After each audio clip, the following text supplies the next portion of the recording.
உத்திரட்டாதி நட்சத்திரத்து அன்பர்களே, நண்பர்களே, பொறுமையும் நிதானமாக இருந்து காத்திருந்தால் நன்மைகள் கிடைக்கும்.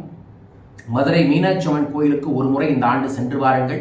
வெள்ளிக்கிழமை மகாலட்சுமி பூஜை செய்வதும், புதிதாக கரும்பு காமாட்சி அம்மன் விளக்கை வாங்கி வீட்டில் பூஜை செய்வதும், நம்ம குபேரபீடத்தில் கிடைக்கக்கூடிய ராஜவசிய மையை தொடர்ந்து வைத்துக் கொண்டு ஒவ்வொரு நாளையும் செயல்படுத்துவது உங்களுக்கு வெற்றியை ஏற்படுத்தி தரும். தர வேண்டுமென பிரார்த்திக்கின்றேன். வாழ்க.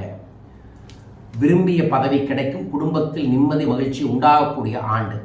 சனி சஞ்சாரம் செலவுகளை உண்டாக்குவார். குடும்பத்தில் பிரச்சனைகளை ஏற்படுத்துவார். தந்தையின் உடல்நிலையில் சங்கடத்தை உண்டாக்குவார். ஜூலை 23 நவம்பர் 18 காலத்தில் சனி வக்கரமடைவதால் பாதிப்புகள் குறையும்.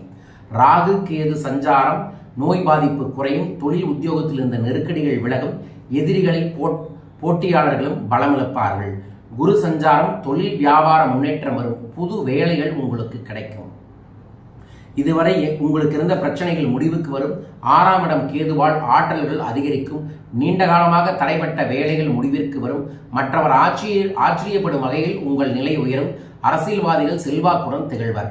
தொழில், finance, jewellery, share market, electronics, computer, விவசாயம், இயந்திர தொழில், அச்சகம், ஆன்லைன் வர்த்தகம் லாபங்கள் அடையும்.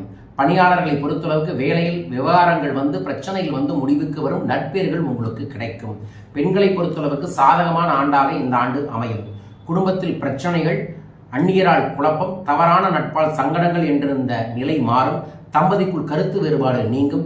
பிள்ளைகளின் கல்வி, திருமண முயற்சியில் வெற்றி பெறும். தொடர்ந்து நன்மைகள் பெருக வேண்டும் என உத்திரட்டாதி நட்சத்திரத்துக்காக பிரார்த்தனை செய்கின்றேன். வாழ்க.